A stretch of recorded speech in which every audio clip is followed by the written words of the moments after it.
Hello student, आज हम discuss करेंगे chemical reaction of halo alkane and hello Erin. Chemical reaction of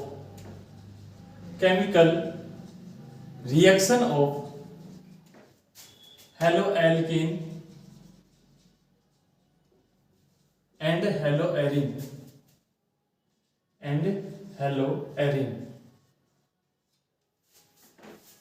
पहले हम डिस्कस करेंगे chemical reaction of halo alkane, इसी की हम डिस्कस करेंगे। देखो, ये जो रिएक्शंस होती हैं तीन टाइप की होती हैं। पहली रिएक्शन, पहला इसका जो टाइप है वो है न्यूक्लियोफिलिक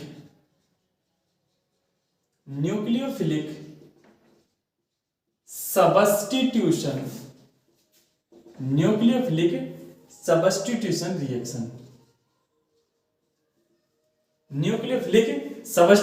रिएक्शन। दूसरा है रिएक्शन विद मेटल।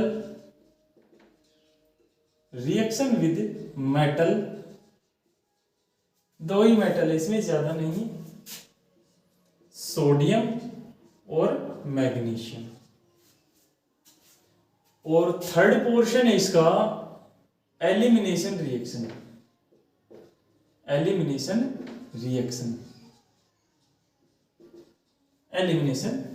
तो हम इन तीनों टाइप की रिएक्शन मैकेनिज्म को समझेंगे, किस टाइप की रिएक्शंस हैं, सभी को हम बारी बारी से हम इसको स्टडी करेंगे।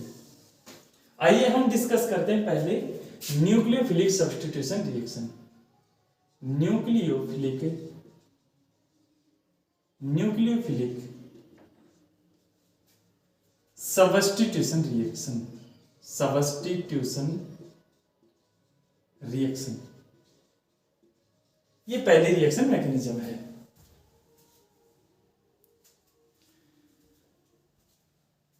इसमें क्या होता है, सपोज ये कोई कार्बन है और इससे हेलोजन अटैच है, अच्छा लिविंग ग्रुप है। ये कोई एल्किल ग्रुप है R1 और ये कोई दूसरा एल्किल ग्रुप है R2 और ये कोई तीसरा एल्किल ग्रुप है R3। ये कोई हेलोएरिन है। अगर इससे कोई न्यूक्लियोफाइल की रिएक्शन होती है, कोई न्यूक्लियोफाइल अटैक करता है, तो बैक साइड से अटैक करेगा और ये अच्छा लिविंग ग्रुप होता है, हेलोजन बाहर निकल जाएगा और अपना प्रोडक्ट ये बनेगा R1 R2, ये कार्बन और यहां से R3। न्यूक्लियोफाइल इधर भी अटैच हो सकता है और इधर भी अटैच हो सकता है, इधर भी अटैच हो सकता है। इस तरीके से रिएक्शन दो टाइप से होती है ये। आइए हम डिस्कस करते हैं।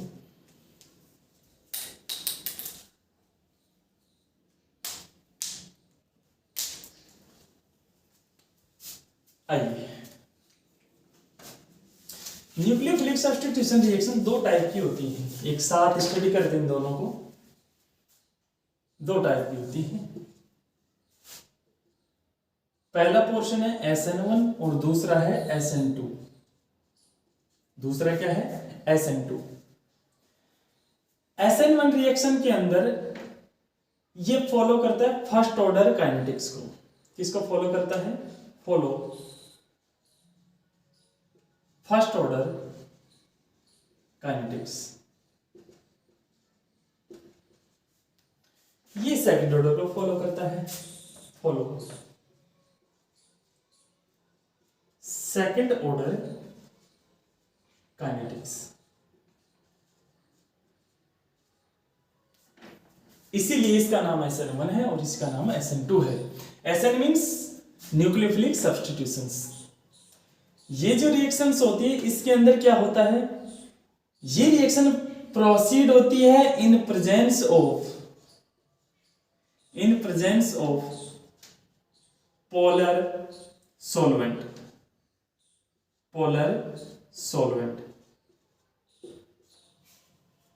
और ये नॉन पोलर सॉल्वेंट प्रेजेंस में होती है, in presence of non polar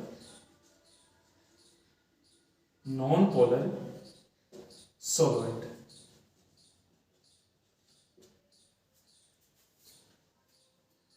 polar solvent क्या हो सकते हैं, लाइक एल्कोहल,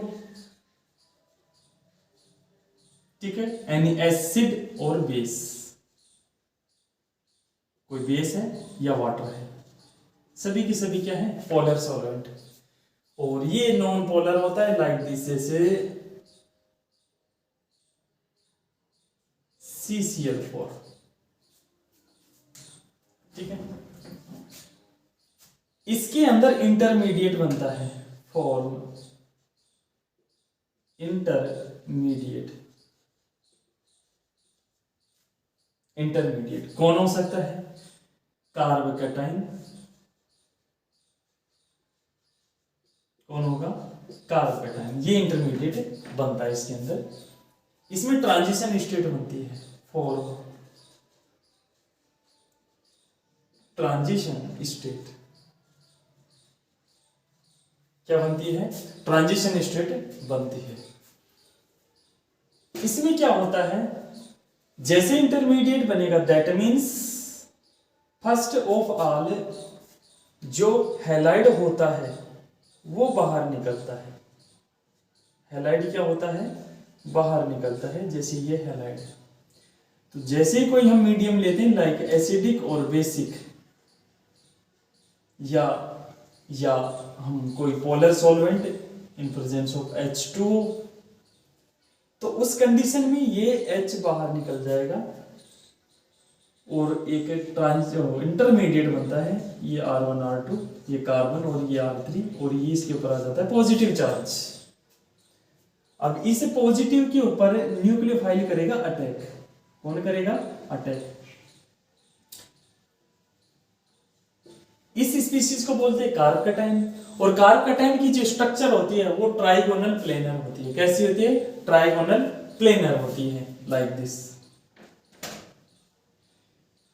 इस तरीके से ये ट्राइगोनल प्लेनर स्ट्रक्चर होगी।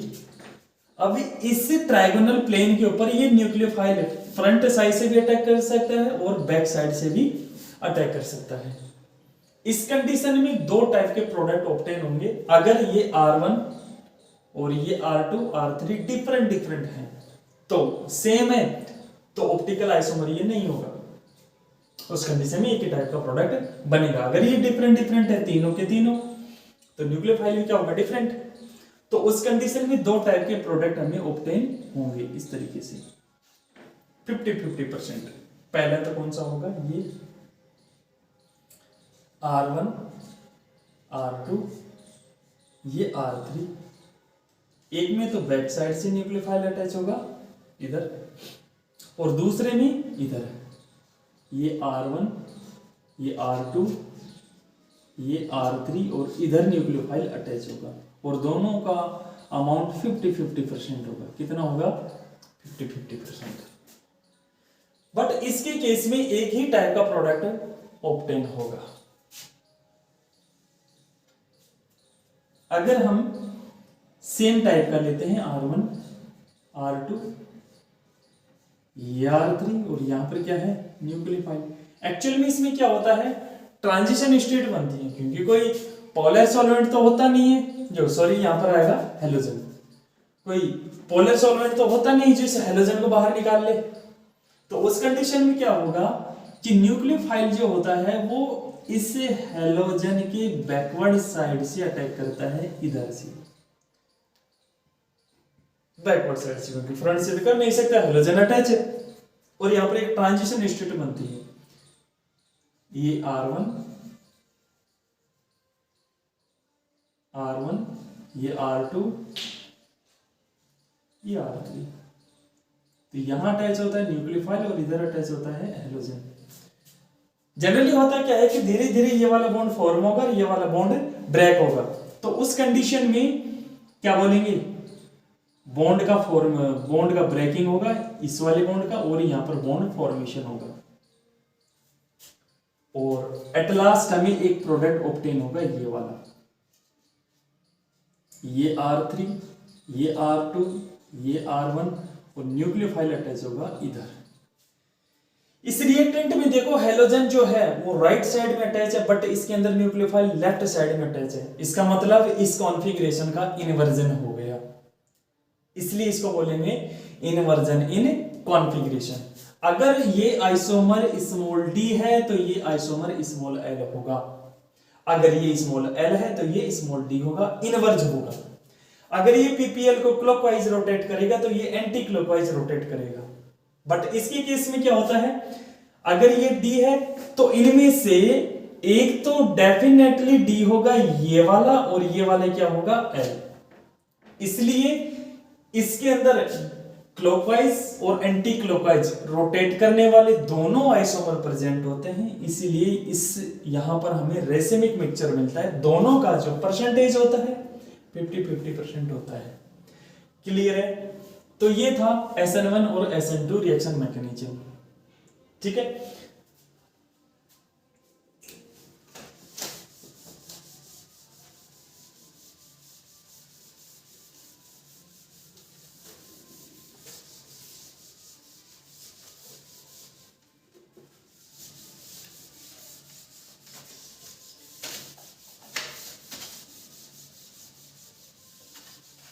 आइए अब इसके अंदर जो न्यूक्लियोफाइल था अब हम उसका डिस्कस करेंगे कि ये क्या हो सकते हैं, न्यूक्लियोफाइल क्या हो सकता है। देखिए अगर H2O लेते हैं तो इससे जो न्यूक्लियोफाइल बनेगा वो बनेगा OH-। अगर हम NaOH लेते हैं तो न्यूक्लियोफाइल बनेगा OH-। अगर हम NaOCH3 लेते हैं तो न्यूक्लियोफाइल बनेगा OCH3-। अगर हम अमोनिया लेते हैं NH3 तो इस कंडीशन में न्यूक्लियोफाइल बनेगा NH2-। अगर हम लेते हैं RNH2 तो उस कंडीशन बनेगा RNH- न्यूक्लियोफाइल। अगर हम लेते हैं RRNH तो उस कंडीशन में बनेगा RRN- न्यूक्लियोफाइल। इसी के साथ अगर RCOOAg है तो उस कंडीशन में बनेगा RCOO-। अगर AgNO2 है तो उस कंडीशन में बनेगा NO2-। तो ये सारे के सारे क्या है, न्यूक्लियोफाइल। अगर हम एल्किल हैलाइड की रिएक्शन इन सब रिएजेंट के साथ करवाएंगे तो हेलोजन की जगह पर ये वाले न्यूक्लियोफाइल अटैच होते चले जाएंगे। ठीक है, तो ये थे कुछ न्यूक्लियोफाइल एज इट इज, इनको याद कर लेना। ट्रिक बताता हूं आप लोगों को। आप लोगों को क्या करना है कि इन न्यूक्लियोफाइल के अंदर कोई ना कोई पॉजिटिव चार्ज वाली स्पीसीज होगी जो कोशिश करती है कि पॉजिटिव ही रहे। इसके अंदर वो प्रोटॉन है H, जनरली हाइड्रोजन और मेटल, ये पॉजिटिव रहने की कोशिश करते हैं। तो इन दोनों को आप बाहर निकाल दो, जो बचेगा वो नेगेटिव वाला ही होगा। Like this S block element में कोई भी आ सकता है। जैसे इसके अंदर सोडियम मेटल, इसके अंदर हाइड्रोजन को निकाला हमने, देखिए हाइड्रोजन की कमी है, ये प्लस वाला हो गया, इसमें भी हाइड्रोजन निकला, इसमें भी हाइड्रोजन निकला, इसमें Ag सिल्वर, ये क्या है मेटल, और यहाँ पर भी Ag ये क्या है मेटल। इसी के साथ अगर हम लिथियम एल्यूमिनियम हाइड्राइड लेते हैं तो ये भी H- देता है, रिड्यूसिंग एजेंट है, ये भी क्या देता है H-। तो ये क्या हुआ न्यूक्लियोफाइल। ठीक है,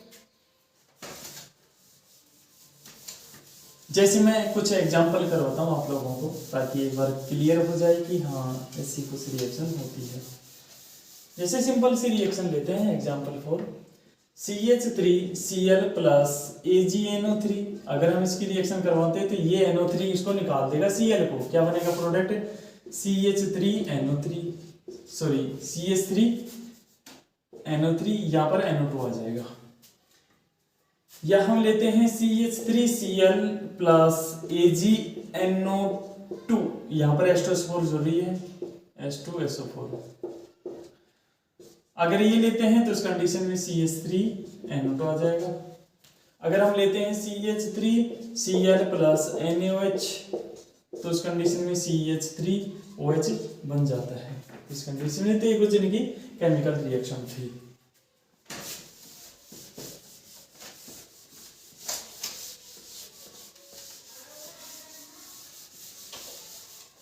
नेक्स्ट रिएक्शन है reaction with metal. Reaction with metal, metal के साथ कैसी रिएक्शन होंगी, इसके अंदर दो ही मेटल है, सोडियम और मैग्नीशियम। तो सोडियम से रिएक्शन जो होती है तो उसको बोलते हैं वुड्स रिएक्शन। क्या बोलेंगे? Wurtz reaction. Wurtz reaction. Wurtz reaction में क्या होता है, कोई भी एल्किल हैलाइड RCl या RX की रिएक्शन सोडियम मेटल से होती है। तो जनरली इसके अंदर हैलोजन तो बाहर निकलता है, तो उस कंडीशन में इसकी वैलेंसी फ्री हो गई, ये इससे अटैच हो जाए, NaX बना लेगा, ये फ्री होगा। अब ये फ्री तो रह नहीं सकता, इसलिए इसके दो मॉलिक्यूल काम आते हैं और इसके भी दो मॉलिक्यूल काम आते हैं। तो 2NaX बाहर निकल जाता है और ये RR दो बनते हैं। इस कंडीशन में सिमेट्रिक एल्कीन होगी इस तरीके से, RR प्लस 2NaX ये बाहर हो जाएगी, इसको बोलते हैं सिमेट्रिक एल्कीन। अगर RX की रिएक्शन मैग्नीशियम से होती है, दूसरा क्या है सेकंड, ये वुड्स रिएक्शन नहीं है, reaction with magnesium, reaction with magnesium. तो मैग्नीशियम के साथ जब इसकी रिएक्शन होती है तो मैग्नीशियम की जो वैलेंसी होती है +2 होती है, तो उस कंडीशन में ये दोनों के बीच में शिफ्ट हो जाता है, तो इसकी वैलेंसी भी कंप्लीट हो जाती है और ये स्पीशीज हमें ऑब्टेन होती है RMgX। क्या होती है? RMgX। इसको बोलते हैं ग्रिग्नार्ड रिएजेंट। क्या बोलेंगे? Grignard reagent. Grignard reagent. ये ग्रिग्नार्ड रिएजेंट जो होता है ये R- देता है। क्या देता है? R- देता है। दैट मीन्स ये एक न्यूक्लियोफाइल प्रोवाइड करवाता है, ग्रिग्नार्ड रिएजेंट। नेक्स्ट है एलिमिनेशन रिएक्शन। थर्ड पोर्शन कौन सा है? Elimination reaction. Elimination reaction. Elimination reaction क्या होती है? जब किसी सबस्टेंस में से कोई ना कोई स्टेबल प्रोडक्ट एलिमिनेट हो जाए, बाहर निकल जाए, तो उस टाइप की रिएक्शन को क्या बोलते हैं? Elimination reaction. Like this, alcohol और एल्किल हैलाइड दोनों ही रिएक्शन देते हैं, दोनों में सेम टाइप के प्रोडक्ट बनते हैं, वो है एल्कीन। जैसे CH3 CH2 ये हैलोजन, तो इसके अंदर ना बीटा हाइड्रोजन का रिमूवेशन होता है। जिस कार्बन से हैलोजन जुड़ता है उसको बोलते हैं अल्फा, और अल्फा कार्बन जिस कार्बन से अनोदर से जुड़ता है उसको बोलते हैं बीटा कार्बन, और बीटा कार्बन से जो हाइड्रोजन जुड़ता है उसको बोलते हैं बीटा हाइड्रोजन। तो इसमें बीटा हाइड्रोजन एलिमिनेट होता है, तो बीटा कार्बन वाला हाइड्रोजन और हैलोजन दोनों क्या हो जाते हैं? हैलो एसिड के फॉर्म में बाहर हो जाते हैं, और ये वैलेंसी फ्री, ये वैलेंसी फ्री, इन दोनों के बीच में बॉन्ड जनरेट हो जाता है और ये बन गया alkene. CH2 double bond CH2 plus HX ये बाहर हो जाता है। ये अगर ये तो सिंपल अपना हैलाइड था, अगर हैलाइड कोई ऐसा जैसे 2 डिग्री या 3 डिग्री का केस हो तो उस कंडीशन में अलग प्रोडक्ट बनते हैं। जैसे हम एक एग्जांपल लेते हैं, CH3 CH2 CH ये X आ गया और इधर आ गया CH3। अब इसके केस में क्या है? ये अल्फा हो गया, एक तो ये बीटा कार्बन, दूसरा इधर ये भी से अटैच है, तो ये भी क्या होगा? Beta carbon. तो उस कंडीशन में ये हाइड्रोजन भी एलिमिनेट होता है और ये वाला हाइड्रोजन भी एलिमिनेट हो सकता है। अगर ये एलिमिनेट होता है तो उस कंडीशन में यहां डबल बॉन्ड जनरेट होगा। अगर ये वाला हाइड्रोजन एलिमिनेट होता है तो उस कंडीशन में यहां पर डबल बॉन्ड जनरेट होगा। तो इस कंडीशन में हमें दो टाइप की एल्कीन ऑब्टेन होती है।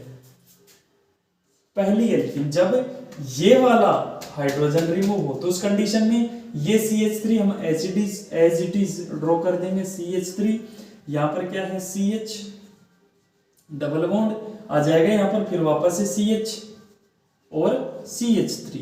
एक तो एल्कीन ये है। दूसरी एल्कीन, जब यहां पर डबल बॉन्ड जनरेट हो, मींस ये CH3 CH2 ही रहेगा, ये हाइड्रोजन है ना, तो क्या बनेगा? प्लस CH3 CH2 CH ये वाला डबल बॉन्ड CH2। अब इसके अंदर कौन सा मेजर होगा, कौन सा माइनर होगा? एक साइंटिस्ट थे जिनका नाम था शेरजेव। शेरजेव ने क्या कहा था कि एलिमिनेशन रिएक्शन में जब एल्कीन बनती है तो वो वाला प्रोडक्ट ज्यादा स्टेबल होता है जो मोर सब्स्टिट्यूटेड एल्कीन बनाता है। दैट मीन्स जो एल्कीन मोर सब्स्टिट्यूटेड, जिसमें सब्स्टिट्यूएंट का नंबर ज्यादा हो, वो वाला ज्यादा स्टेबल होता है। देखिए ये एल्कीन है, इस कार्बन से ये CH3 जुड़ रहा है, एक सब्स्टिट्यूएंट, और ये एल्कीन है डबल बॉन्ड, इस कार्बन से ये जुड़ रहा है, दो सब्स्टिट्यूएंट। अगर इसमें कितने हैं, दो सब्स्टिट्यूएंट। अगर हम बात करें इसके अंदर तो देखो यहाँ पर ये डबल बॉन्ड, ये कार्बन, इसी केवल हाइड्रोजन जुड़ रहा है, कोई सब्स्टिट्यूएंट है ही नहीं, और इधर इस कार्बन से ये वाला सब्स्टिट्यूएंट जुड़ रहा है। दैट मीन्स इस एल्कीन के अंदर केवल एक सब्स्टिट्यूएंट है और इस एल्कीन के अंदर दो सब्स्टिट्यूएंट है। इसका मतलब ये वाला जो प्रोडक्ट है ये मेजर बनेगा और ये माइनर। ये कैसा होगा, माइनर। ठीक है, ये मेजर होगा, ये माइनर होगा, ये मोर स्टेबल होगा, ये लेस स्टेबल होगा। क्लियर है? तो इस तरीके से हम इसका स्टेबिलिटी निकालते हैं। तो ये टाइप की जो एल्कीन ज्यादा अमाउंट में बनेगी, ये कम अमाउंट में बनेगी। तो इस तरीके से ये कुछ रिएक्शंस थी इसकी हेलो एल्कीन की। अब हम डिस्कस करते हैं हेलो एरीन की chemical reactions.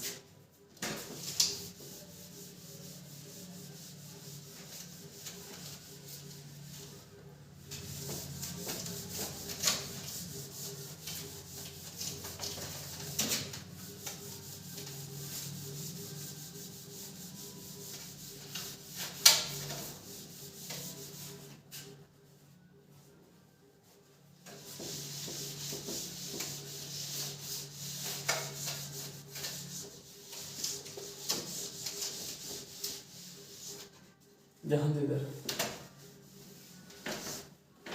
Chemical reaction of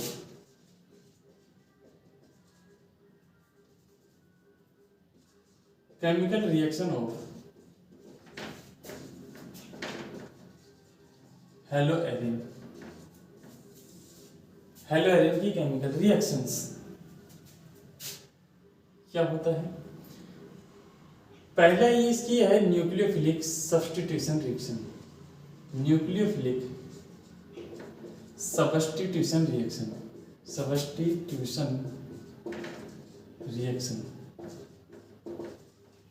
nucleophilic substitution reaction क्या होती है?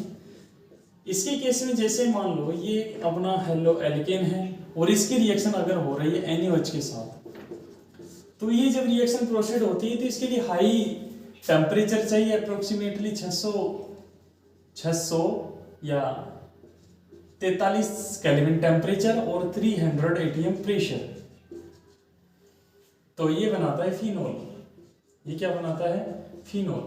लेकिन यहां पर जो न्यूक्लियोफाइलिक कौन होगा? OH, इसको रिमूव कर देते हैं। लेकिन अगर इस एल्किल हैलाइड के ऊपर जहां पर नेगेटिव चार्ज आता है, मींस ऑर्थो और पैरा पोजीशन पर अगर कोई इलेक्ट्रॉन विथड्रॉइंग ग्रुप हो, तो उस कंडीशन में यहां से ये जो रिएक्शन होती है ये इजी वे में हो जाती है, मींस थोड़ा कम टेम्परेचर में ही हो जाती है। जैसे अगर हम NO2 ग्रुप अटैच कर देते हैं, ये X NO2 ग्रुप, और फिर अगर हम इसकी रिएक्शन करवाते हैं तो ये रिएक्शन है ये लगभग 443 केल्विन टेम्परेचर पर ही हो जाती है और फिनोल बन जाता है। लेकिन अगर NO2 ग्रुप एक और ऐड हो जाता है पैरा पोजीशन पर, तो उस कंडीशन में ये और भी कम टेम्परेचर पर ये जो रिएक्शन है प्रोसीड होती है। NaOH अप्रोक्सीमेटली ये जो रिएक्शन होती है 330 केल्विन टेम्परेचर के अप्रोक्स हो जाती है और बना जाता है अपना फिनोल। लेकिन अगर तीनों पोजीशन पर, मींस तीनों पोजीशन दोनों तो ऑर्थो, ये दोनों ऑर्थो पोजीशन और पैरा, सभी पर क्या हो NO2 ग्रुप, तो उस कंडीशन में मॉडरेट कंडीशन में ही ये रिएक्शन हो जाती है। गर्म करने की आवश्यकता नहीं है, रूम टेम्परेचर पर ही रिएक्शन हो जाती है। सॉरी, मैं इसमें सब्स्टिट्यूएंट लगाना छोड़ दिया। NO2 यहाँ पर भी क्या आएगा? NO2, और यहाँ पर क्या जाएगा? NO2, यहाँ पर क्या आएगा? NO2, यहाँ पर क्या आएगा? NO2, इसके अंदर क्या है? यहाँ पर NO2। तो इस तरीके से हमें ये प्रोडक्ट ऑब्टेन होते हैं। तो इसकी ये न्यूक्लियोफिलिक सब्स्टिट्यूशन रिएक्शन थी। अब हम डिस्कस करते हैं electrophilic substitution reactions. Electrophilic substitution reaction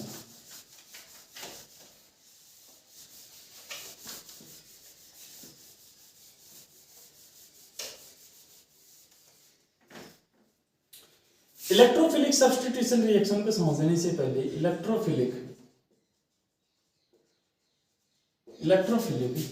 substitution reaction, electrophilic substitution reaction क्या होती है? अगर रिंग के ऊपर जो हैलोजन एटम, हम क्लोरीन ले लेते हैं, इसके पास होता है लोन पेयर। क्या होता है? Lone pair. ये जो लोन पेयर होता है ये रेजोनेंस में इन्वॉल्व होता है। किस में इन्वॉल्व होता है? रेजोनेंस में, जिसकी वजह से इसकी कुछ मैं रेजोनेटिक स्ट्रक्चर बना रहा हूं। ये लोन पेयर जैसे इधर इन्वॉल्व होगा तो यहाँ डबल बॉन्ड कैरेक्टर जनरेट हो जाएंगे। उसी समय ये जो पाई इलेक्ट्रॉन डेंसिटी है ये वाला, ये इस कार्बन पर शिफ्ट हो जाएगा। ये इस तरीके से नेक्स्ट जो स्ट्रक्चर बनेगी वो ये बन जाएगी। यहाँ डबल बॉन्ड आ जाएगा, इसके ऊपर आ जाएगा पॉजिटिव चार्ज, यहाँ पर आ जाएगा नेगेटिव चार्ज, बाकी के bond as it is show करने हैं। उसके बाद ये नेगेटिव इधर माइग्रेट हो जाएगा, फिर ये पाई बॉन्ड इधर शिफ्ट हो जाएंगे। नेक्स्ट स्ट्रक्चर ये हो जाएगी इसकी, यहाँ डबल बॉन्ड Cl, इसके ऊपर पॉजिटिव, यहाँ बॉन्ड बन जाएगा डबल, और यहाँ पर वापस से नेगेटिव, ये वाला bond as it is structure में, फिर ये नेगेटिव इधर शिफ्ट होगा और यहाँ पर नेगेटिव आएगा। नेक्स्ट स्ट्रक्चर इसकी ये हो जाएगी, यहाँ पर आएगा नेगेटिव डबल बॉन्ड Cl, ये पॉजिटिव, यहाँ डबल बॉन्ड, यहाँ पर डबल बॉन्ड लाइक दिस, और फिर ये इधर इन्वॉल्व होगा और इसका पॉजिटिव क्या हो जाएगा? खत्म। लास्ट स्ट्रक्चर हमें ये मिलेगी, लास्ट जो इसकी स्ट्रक्चर है वो हमें ये ऑक्टेन होगी। अब देखिए इसके अंदर ऑर्थो यहां पर नेगेटिव आया है और पैरा पर नेगेटिव आया है, यहां पर नहीं आया। इधर देखिए तो फिर वापस ये ऑर्थो पर आ गया, इस वाले पैरा पर, मेटा पर नहीं आया, तो मेटा पर नेगेटिव नहीं आया। इसका मतलब अगर कोई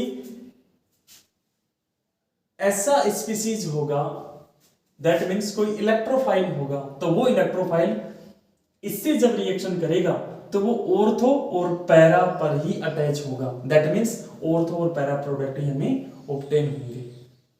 इन रेजोनेटिक स्ट्रक्चर से ये प्रूव हो रहा है। जैसे अब हम कुछ रिएक्शन का डिस्कस करते हैं। जैसे पहला रिएक्शन है सल्फोनेशन। सल्फोनेशन, अगर हम इसकी रिएक्शन कंसंट्रेटेड एस्टोसोपोर से करवाते हैं तो ऑर्थो और पैरा पर SO3H ग्रुप आ जाता है। यहां पर आ जाएगा SO3H ऑर्थो पर, और पैरा पर क्या आ जाएगा? SO3H। नेगेटिव ऑर्थो पर, नेगेटिव पैरा पर, ऑर्थो और पैरा आ गए, ये पॉजिटिव स्पीसीज है। इसी तरीके से अगर हम इसकी रिएक्शन करवाते हैं कंसंट्रेटेड HNO3 के साथ, HNO3 और कंसंट्रेटेड एस्टोसोफोर, ये NO2 ग्रुप को जनरेट करते हैं। दोनों के दोनों मैकेनिज्म से समझाएंगे, कभी कमेंट में लिख करके बताना। तो वापस से NO2 ऑर्थो पर अटैच होगा प्लस पैरा पर अटैच हो जाएगा NO2, ठीक है। तो इस तरीके से, इसी तरीके से अगर हम इसकी रिएक्शन ये FeCl3 Cl2 के साथ करवाते हैं तो ये जो Cl2 FeCl3 ये जो रिएजेंट है ये Cl प्लस को प्रोड्यूस करता है, तो वापस ये ऑर्थो और पैरा पर Cl अटैच हो जाएगा। ये प्रोडक्ट हमें बनेंगे Cl, ये Cl ऑर्थो पर और दूसरा कौन सा? पैरा वाला, ये Cl और पैरा पर Cl, सभी में सेम प्रोडक्ट। नेक्स्ट जो रिएक्शन है वो क्या है? Friedel craft. फ्रीडल क्राफ्ट,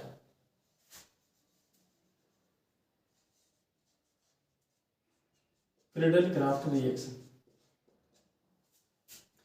दो टाइप की रिएक्शन होती है, एक होता है एल्काइलेशन, एक होता है एसाइलेशन। एक होता है एल्काइलेशन, एक होता है एसाइलेशन। एक बार इसको मैं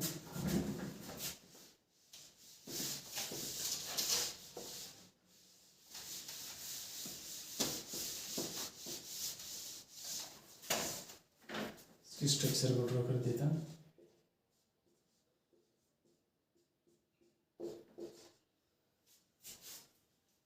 क्रिडलक्राफ्ट।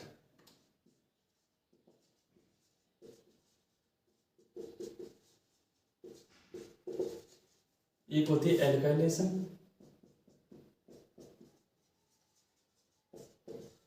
एल्काइलेशन में क्या होता है, अगर क्लोरोबेंजीन की रिएक्शन CH3Cl एनहाइड्रस AlCl3 की प्रेजेंस में हो तो ये क्या होता है, लुईस एसिड होता है। तो ये क्या करता है, लोन पेयर को एक्सेप्ट करेगा, मीन Cl माइनस को ये कैप्चर कर लेता है। तो यहाँ पर CH3 प्लस जनरेट होता है, वो क्या है, इलेक्ट्रोफाइल, ऑर्थो पैरा पर CH3 अटैच हो जाएगा, ऑर्थो पर CH3 प्लस पैरा पर CH3। सेम अगर एसिल ग्रुप हो तो सेम यही reaction, chlorobenzene plus CH3C double bond O Cl anhydrous AlCl3।